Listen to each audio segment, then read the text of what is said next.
This is the power of the electric guitar.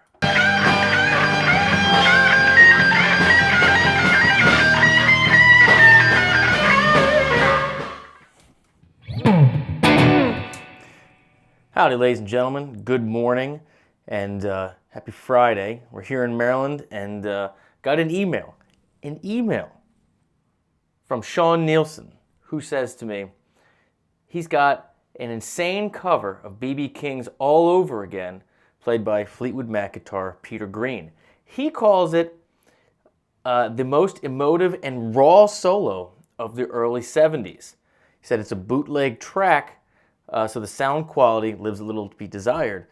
But, you know, with a quote like that, we gotta dive into it. This is what I love about this. You guys send me stuff, and I've never learned any Peter Green ever in my life. I'm aware of who he is, but let's do it.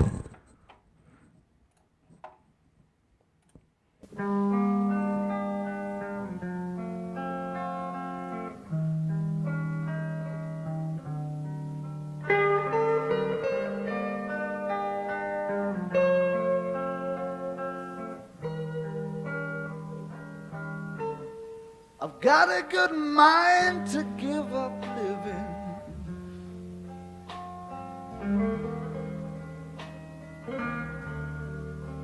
and go shopping instead.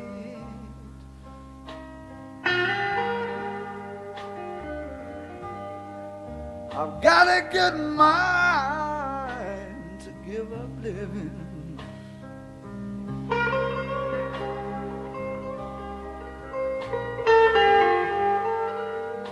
and go shopping instead.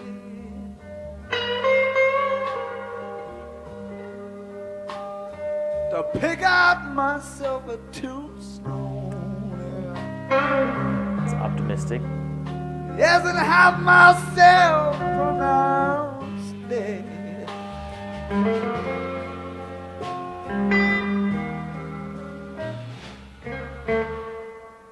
Now when I read your letter this morning. All right, so I know this is a B.B. King cover, and the guitar solo hasn't started. But let's talk about what I'm hearing so far. Let me double check the key here real quick, and then I'll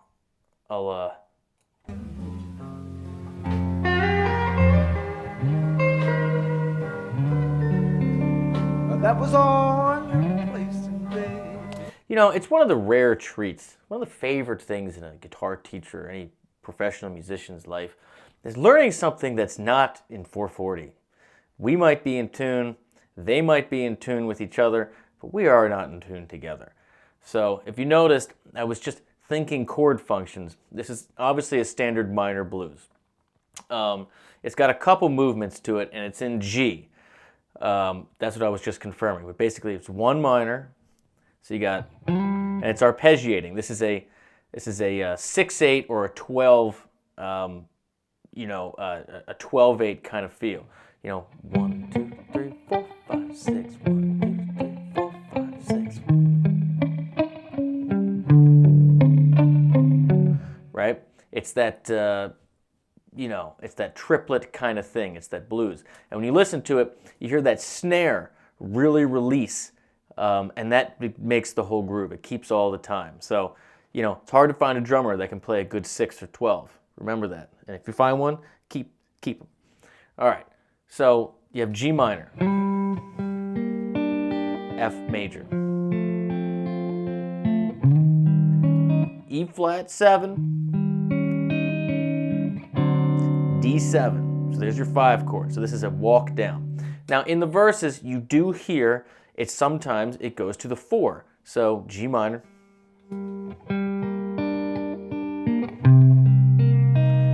C minor or C minor 7 or whatever. Just listen for it. You'll hear that there's little hits in there. And then at the end, you'll get that, when it cycles back around, it sounds like you have that D7 sharp 9, that Hendrix chord. So that's kind of the form of the tune. Let's keep going.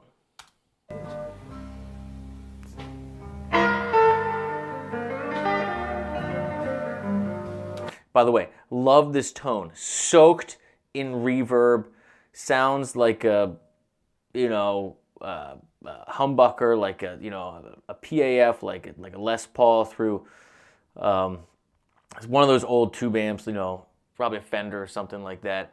But it's just soaked, drenched in reverb, perfect for crazy dynamics. Let's go. Baby, when I read your letter this morning, I said that was on your place in bed.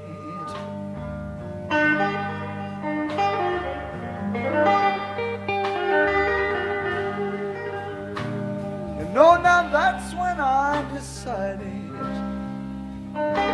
Listen to that snare. Oh, I would be much better off dead. Hear those little flourishes, like blip, blip, blip. We're gonna get to the lead playing soon. Don't you worry. Walking down 7, flat 6, 5.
that's some real stuff right there. You know, this is that type of playing where one sound, all dynamics, you know, one basic scale. You know, this is your basic G minor, pentatonic stuff, blues, you know, your blues box stuff, and it's just all pure raw emotion. Amazing, amazing. All right, let's go back here and let's see how much of this we can get.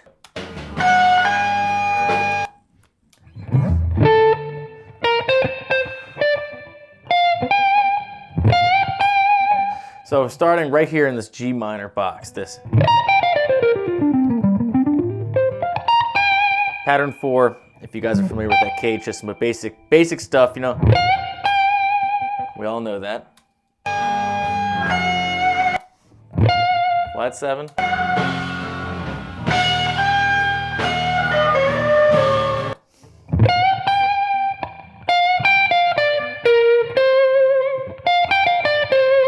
It's always fun learning these when you're not quite in tune together. But he's just feeling out that minor pentatonic thing right there, right? And here we go.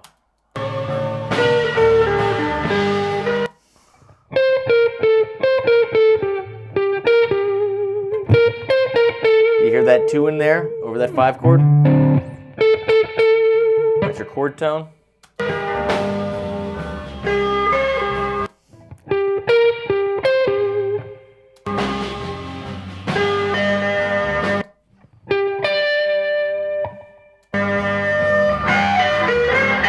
All right, that's a cool thing he does here. So he's pedaling off of that G, and he's just going.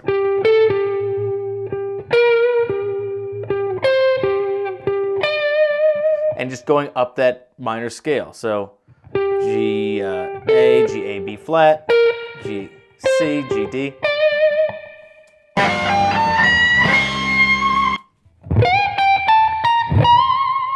Again, just walking up that minor scale. So flat 7, root 2, flat 3, bending up to the 4.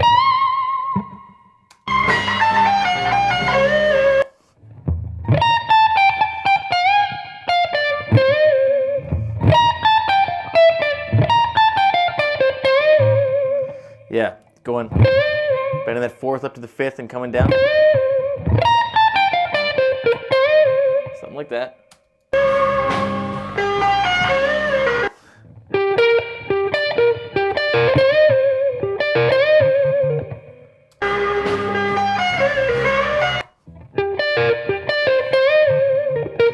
Just, you know, root 5, 4, bending, just trying to create tension around that, bending between that 4 and 5, letting it ring out there.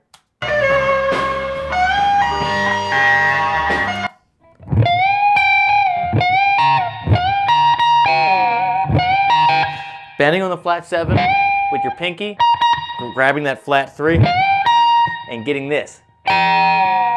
You hear when you bend, you get all those little semitones in there? When you have a nice, powerful amplifier, it starts to feed back, and what you get is...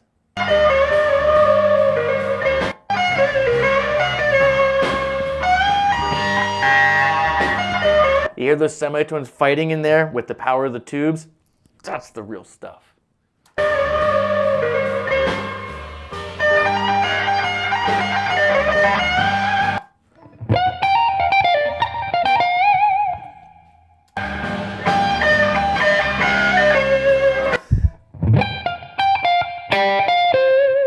Yeah.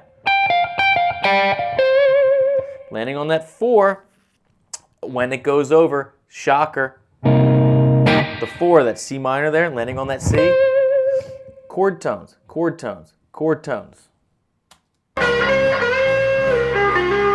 But he's not switching his scale. He's staying with the key-centered approach. You're not hearing him all of a sudden get that flat 3 of that C minor, right? You're not hearing that E flat in there yet.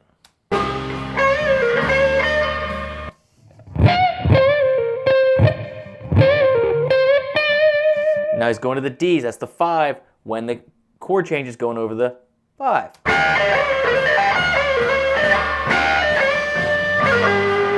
Yeah, so all that.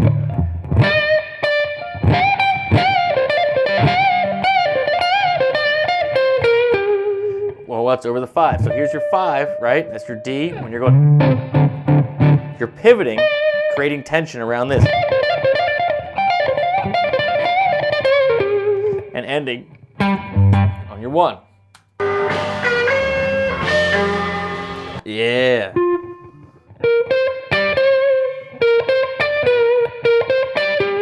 Yeah. I love when you do those skips. Now this is when it's walking down. So the G to the flat 7 to the F. So he's going.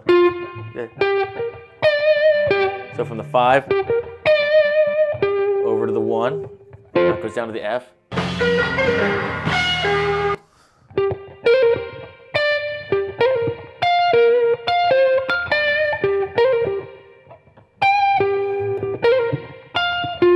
Yeah.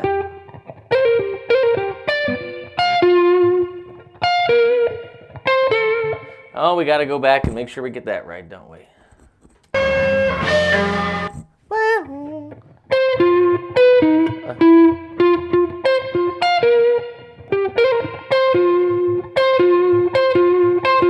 Yeah, I think that's just that. Let's see.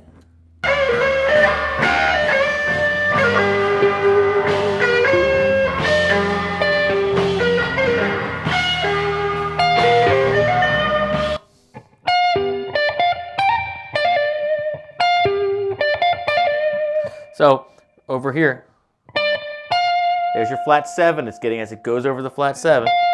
Still pedals back to that 1, but then does that little trill off to hang on that 5 as your progression slowly goes from the flat 6 down to your 5.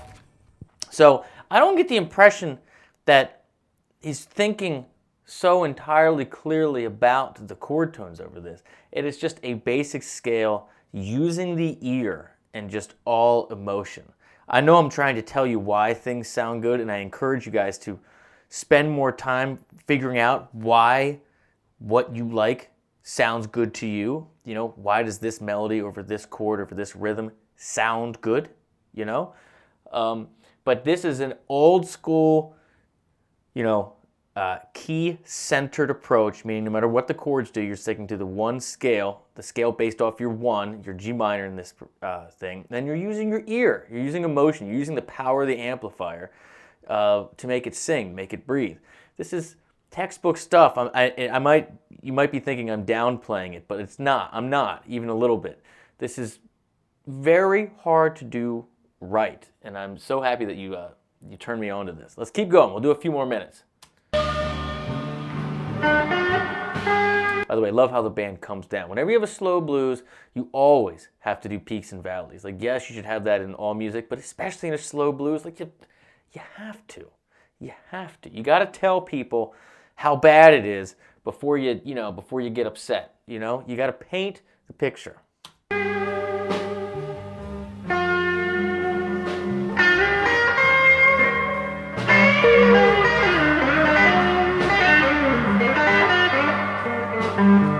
I love those flourishes where it just like, you know, those are just you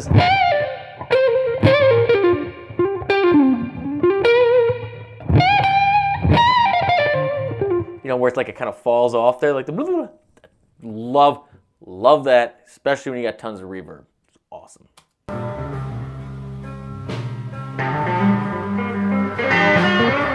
Now he's finally moved back into this position, it sounds like, you know, so we were up here this whole time. Sure, you know, you could be doing it there for some of it, but it sounds like now he's back down into this zone. So you got the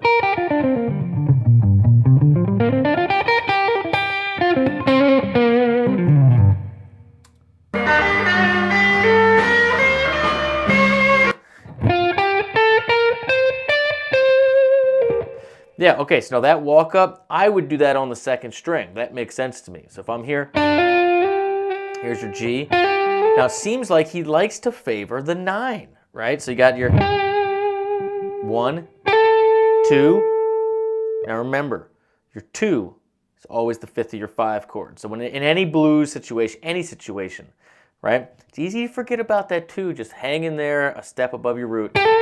Over any 5 chord, hit that, take it to the bank, right? But he likes to walk up with it. 2, flat 3, 4, right? There's your 5 up there.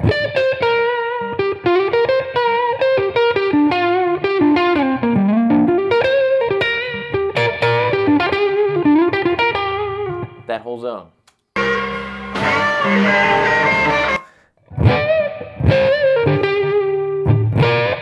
All right, so he could be here, right? That, right? So that's, you're bending your 4,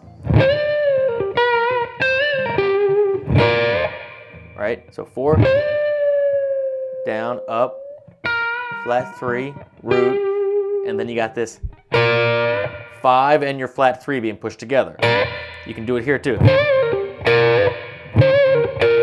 Hard to tell when you're not watching him live, but that's your basic sound.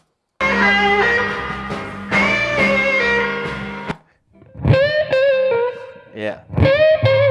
Loves to bend that 4. Classic blues stuff. You're crossing over that flat 5. Adds for the longingness.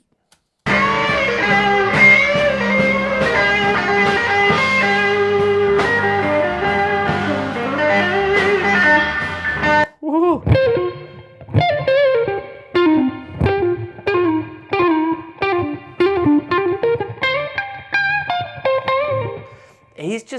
He's just playing with the amp and the scale, and just he's kind of getting into this flow. I call it guitar Tourette's, like where you're just moving, and any instinct you have, you just kind of push for it, you know, and just, you're not really worried about the rhythm so much. You're letting the band drive you, but you could fall over a bar and, you know, push the tempo and bring it back. This is like, this is the channel wide open right here.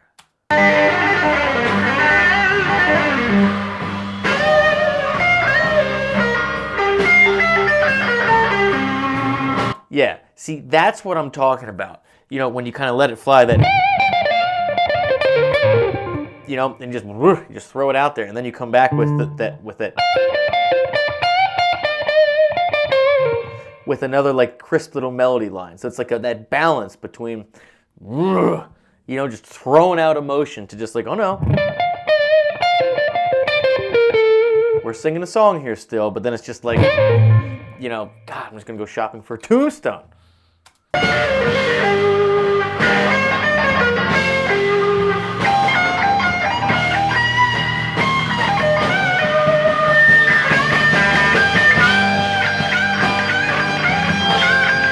Yeah, you hear the amplifier and those upper harmonics just screaming at him.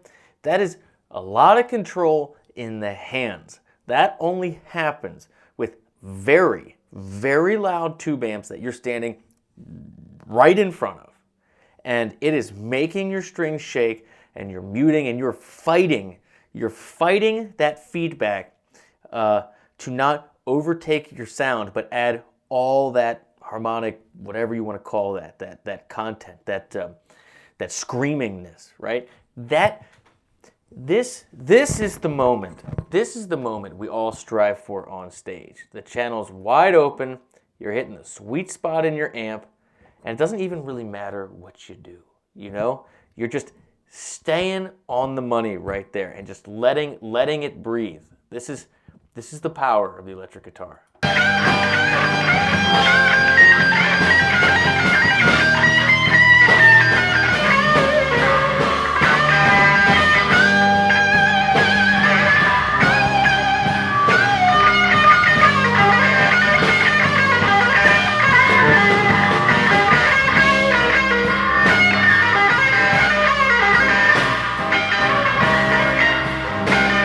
You hear him fighting with the amplifier? You hear him?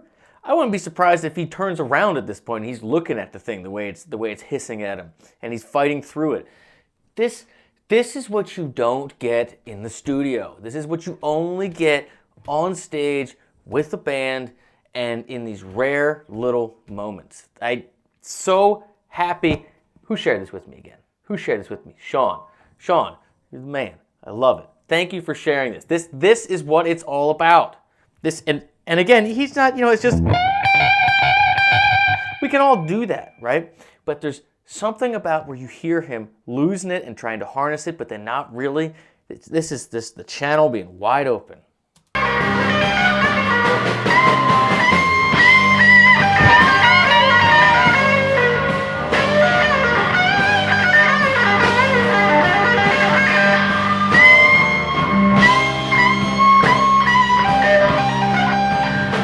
Again, it's that mix between playing real guitar, like just whatever you want to call it, but then going back to that,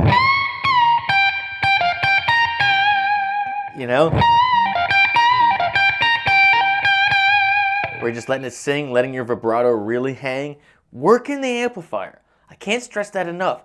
Working the damn amplifier.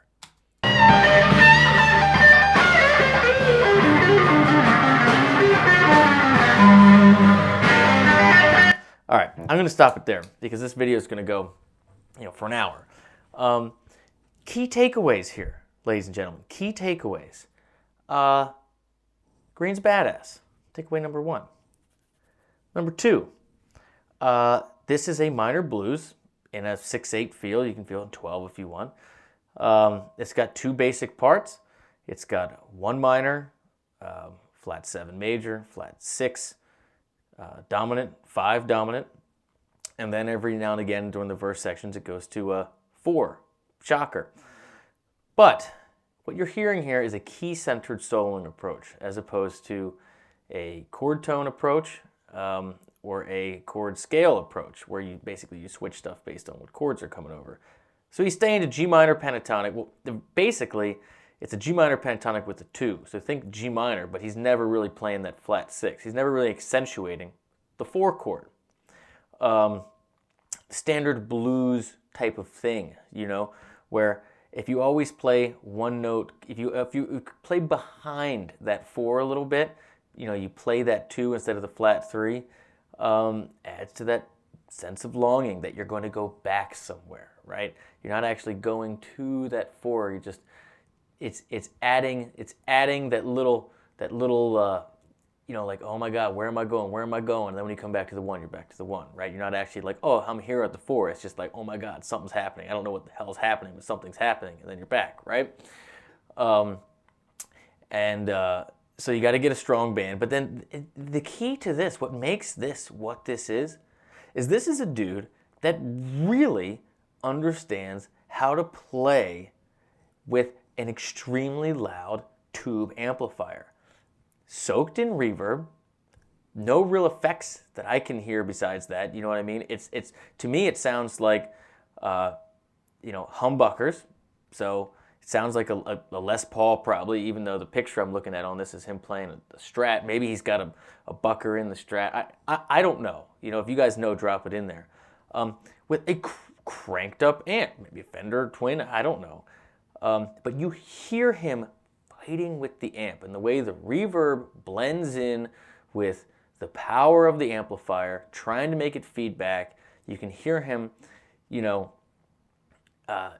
muting, the strings that aren't ringing, but then sometimes letting them ring out and going back and forth between those singing melody lines and those just guitar, just expressions that just, where you're not thinking about time. You're in that place that we all want to get to where the channel is wide open. Love it. Love it, love it, love it. Thank you guys so much for watching. If you like this style of reaction/lesson, like you're in my lesson room and you say, hey dude, check this out, teach it to me, please subscribe, tell your friends, but most importantly, drop me a link, an actual link of something you'd like to see me do and tell me why. And I read most of them, and I will probably do yours if it's something really, really, I don't know. I mean, it could be anything. In fact, I'm not even going to give, just give me a track. Give me anything. I want to hear all kinds of new stuff that I know nothing about. And also, if you want all of my courses, so you learn, my approach to learning this neck and learning how to learn songs, click the first link in the description and join me over at guitargate.com. All my stuff's $10. Nice and easy. Thanks so much, and I will see you in the next one.